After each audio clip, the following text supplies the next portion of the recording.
اور میں ثم بعثناکم من بعد موتکم، پھر ہم نے اپنی قدرت سے تمہاری موت کے بعد تمہیں زندہ کیا۔ یہ اللہ تعالیٰ کی قدرت ہے، اور اللہ تعالیٰ کی اس قدرت کو ماننا یہ ہم سب مسلمانوں کے لیے لازم ہے۔ اللہ تعالیٰ کی جو 7 صفات ہیں امہات الصفات، ان میں قدرت ہے کہ اللہ تبارک و تعالیٰ ہر اس چیز پر قادر ہے جو اس کی شان کے لائق ہے۔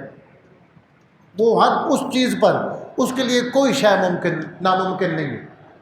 باقی بندے کسی چیز کو بنانے کے لیے سبب کے محتاج ہوتے ہیں، اللہ سبب کا محتاج نہیں، اللہ میٹیریل کا محتاج نہیں ہے۔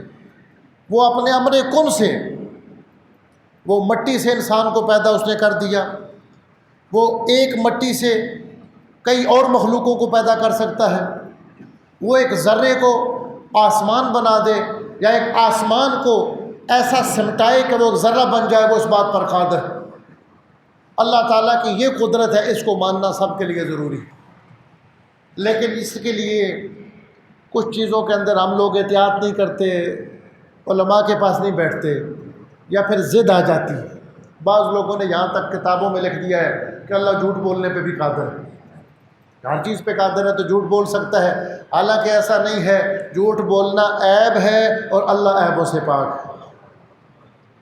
لیکن کوئی چیز اگر ایسی ہو، یہ علم عقائد کے کچھ مسائل ہیں، ممتنعات کی بات ہے، محالات کی بات ہے،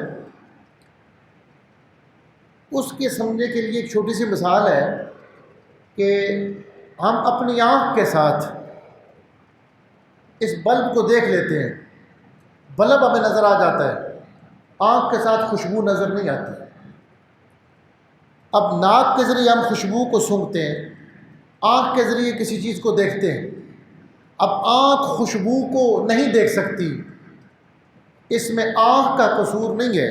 کسی بندے کی نظر بالکل 6/6 ہو، آپ اسے کہیں تو جو خوشبو نظر نہیں آتی، تو اس میں آنکھ کا قصور نہیں ہے۔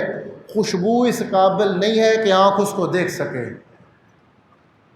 خوشبو کے اندر یہ صلاحیت نہیں ہے کہ اس کو آنکھ دیکھ سکے، اس کے اندر اتنی صلاحیت ہے کہ اس کو ناک سونگھ سکے، ناک کے اندر اتنی صلاحیت ہے کہ خوشبو کو سونگھ سکے۔ اب خوشبو کو آنکھ نہیں دیکھ سکتی، آنکھ بالکل ٹھیک کام کر رہی ہے، لیکن خوشبو اس قابل نہیں ہے کہ آنکھ اس کو سونگھ سکے۔ اسی طرح آنکھ اس کو دیکھ سکے، اس طرح جھوٹ اس قابل نہیں ہے کہ اللہ اس کو بول سکے۔ یہ نہیں ہے کہ اللہ کی قدرت میں کوئی کمی ہے، اس کی قدرت پوری ہے، لیکن جھوٹ اس قابل نہیں ہے، وہ عیب ہے، اور اللہ کی ذات ہر عیب سے پاک ہے۔ تو اللہ کی جو قدرت کاملہ ہے، اللہ ہر، یہ جو ہے ان اللہ علی کل شیء قدیر، جب یہ آیت کریمہ حضرت مجدد اسلام سیدنا پیر میر علی شاہ صاحب رحمۃ اللہ علیہ پڑھتے تھے تو ترجمہ کرتے ہوئے فرماتے تھے، اللہ ہر اس چیز پر قادر ہے جو اس کی شان کے لائق ہے۔ جو چیز اس کی شان کے لائق ہے اللہ تعالیٰ اس پر قادر ہے۔ تو اللہ تعالیٰ نے اپنی قدرت کے ساتھ مردوں کو زندہ کیا۔